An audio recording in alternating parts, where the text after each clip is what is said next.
നമസ്കാരം, ഞാൻ Avantika. Chemmanur international jewellers Kaumudi ഹെഡ്ലൈൻസിലേക്ക് സ്വാഗതം. Presented by NCDC.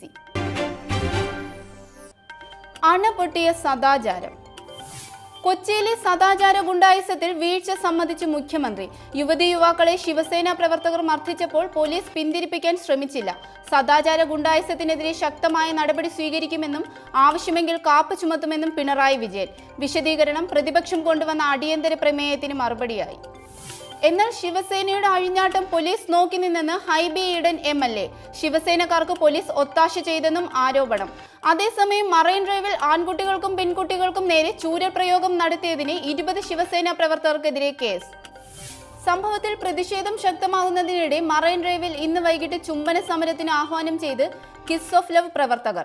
SFI, DYFI സംഘടനകളുടെ നേതൃത്വത്തിൽ സ്നേഹയിരുപ്പ് സമരത്തിനും തീരുമാനം. അക്രമം തടയുന്നതിൽ വീഴ്ച വരുത്തിയ സെൻട്രൽ SI S വിജയ് ശങ്കറിന് സസ്പെൻഷൻ. വീഴ്ചയുടെ വേലിയേറ്റം. പാലക്കാട് വാളയാറിൽ പെൺകുട്ടികൾ തൂങ്ങിമരിച്ച സംഭവത്തിൽ നടപടികളുമായി സർക്കാർ. കേസ് അന്വേഷണത്തിൽ വീഴ്ച വരുത്തിയ SIക്ക് സസ്പെൻഷൻ. നടപടി മലപ്പുറം SP ദബേഷ് കുമാർ ബെഹ്റയുടെ റിപ്പോർട്ടിന്റെ അടിസ്ഥാനത്തിൽ. അന്വേഷണ വീഴ്ച പരിശോധിക്കാൻ ഉത്തരമേഖല DGPക്ക് ലോക്നാഥ് ബെഹ്റയുടെ നിർദ്ദേശം.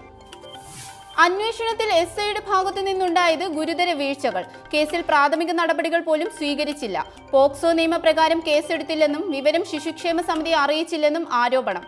SIക്ക് പുറമെ കസബ മുൻ CI വിപിൻ ദാസ്, DYSPയുടെ ചുമതലയുണ്ടായിരുന്ന വാസുദേവൻ എന്നിവർക്കെതിരെയും SP ദബേഷ് കുമാർ നൽകിയ റിപ്പോർട്ടിൽ നടപടി. സംഭവത്തിൽ കുട്ടികളുടെ ബന്ധു ഉൾപ്പെടെ 2 പേരുടെ അറസ്റ്റ് ഇന്നുണ്ടാകും. ഇതുവരെ പോലീസ് കസ്റ്റഡിയിലുള്ളത് 5 പേർ. കൂടുതൽ പേരെ കേസിൽ പ്രതി ചേർക്കുമെന്നും സൂചന. പിടിയിലായവരുടെ മൊബൈൽ ഫോണുകളിൽ നിന്ന് മരിച്ച പെൺകുട്ടിയുടെ ചിത്രം ലഭിച്ചതായി സൂചന. തത്തയെ കൂട്ടിലാക്കി. തുടർച്ചയായ ഹൈക്കോടതി വിമർശനങ്ങളുടെ പശ്ചാത്തലത്തിൽ വിജിലൻസ് പ്രവർത്തനങ്ങൾക്ക് നിയന്ത്രണം ഏർപ്പെടുത്തി സർക്കാർ. ലഭിക്കുന്ന പരാതികൾ ആഭ്യന്തര വകുപ്പിന്റെ വിജിലൻസ് വിഭാഗത്തിന് കൈമാറാൻ നിർദ്ദേശം. തീരുമാനം മുഖ്യമന്ത്രിയുടെ അധ്യക്ഷതയിൽ ചേർന്ന ഉന്നതതല ഉദ്യോഗസ്ഥരുടെ യോഗത്തിൽ. വിജിലൻസ് പ്രവർത്തനം കോടതി വിധിക്കും നിലവിലെ നിയമങ്ങൾക്കും ബാധകമായിരിക്കണം. കേസെടുക്കുമ്പോൾ വിജിലൻസ് മേധാവിയുടെ അനുവാദം വാങ്ങണമെന്നും ഉദ്യോഗസ്ഥർക്ക് മുഖ്യമന്ത്രിയുടെ കർശന നിർദ്ദേശം. ബാർക്കോഴ കേസിൽ ഇരട്ട സത്യവാങ്മൂലം നൽകിയതിലും ശങ്കർ റെഡ്ഡിക്കെതിരായ കേസിലും ഹൈക്കോടതി ഇന്നലെ വിമർശനം ഉന്നയിച്ചിരുന്നു. ഫലം കാത്ത് ഉത്തരേന്ത്യ. ഇന്ത്യയുടെ രാഷ്ട്രീയ ഗതി നിർണ്ണയിക്കുന്ന 5 സംസ്ഥാനങ്ങളിലെ തെരഞ്ഞെടുപ്പ് പ്രക്രിയകൾക്ക് വിരാമം. എക്സിറ്റ് പോൾ ഫലങ്ങൾ ഇന്ന് വൈകിട്ട്. വോട്ടെണ്ണലും ഫലപ്രഖ്യാപനവും ശനിയാഴ്ച. തികഞ്ഞ പ്രതീക്ഷയിലെന്ന് സ്ഥാനാർത്ഥികൾ.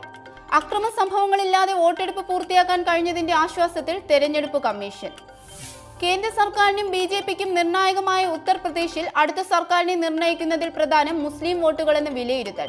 പ്രധാനമന്ത്രിയുടെ മണ്ഡലമായ വാരാണസിയിലടക്കം ഇന്നലെ നടന്ന വോട്ടെടുപ്പിൽ രേഖപ്പെടുത്തിയത് 60% പോളിംഗ്. അകാലിദൾ BJP സർക്കാരിനെ പരാജയപ്പെടുത്തി പഞ്ചാബിൽ കരുത്ത് വീണ്ടെടുക്കാമെന്ന പ്രതീക്ഷയിൽ കോൺഗ്രസ്. കൂറുമാറ്റത്തിന്റെ രാഷ്ട്രീയത്തിന് വേദിയായ ഉത്തരാഖണ്ഡിൽ കോൺഗ്രസും BJPയും ഒപ്പത്തിനൊപ്പം. മണിപ്പൂരിലും ഗോവയിലും ദേശീയ പാർട്ടികൾക്ക് വെല്ലുവിളിയുയർത്തി ആം ആദ്മി. ഗോളിൽ ആറാടി ബാഴ്സ. ചാമ്പ്യൻസ് ലീഗ് ഫുട്ബോളിൽ ബാഴ്സലോണയ്ക്ക് സ്വപ്നതുല്യ തിരിച്ചുവരവ്. ഫ്രഞ്ച് ചാമ്പ്യന്മാരായ PSG-യെ 1-6 ഗോളുകൾക്ക് മുട്ടുകുത്തിച്ച് മെസ്സിപ്പട ക്വാർട്ടറിൽ. മത്സരം തുടങ്ങി 3-ാം മിനിറ്റിൽ സുവാരസിലൂടെ മുന്നിലെത്തിയ ബാഴ്സ അവസാന 8 മിനിറ്റിൽ നേടിയത് 3 ഗോളുകൾ. നെയ്മർക്ക് 2ഉം മെസ്സി, കുർസാവ, സെർഗി താരങ്ങൾക്ക് ഓരോ ഗോൾ വീതവും. Chemmanur international jewellers Kaumudi headlines presented by NCDC സമാപിക്കുന്നു. അടുത്ത ഹെഡ്ലൈൻസ് 1 മണിക്കൂറിന് ശേഷം. നമസ്കാരം.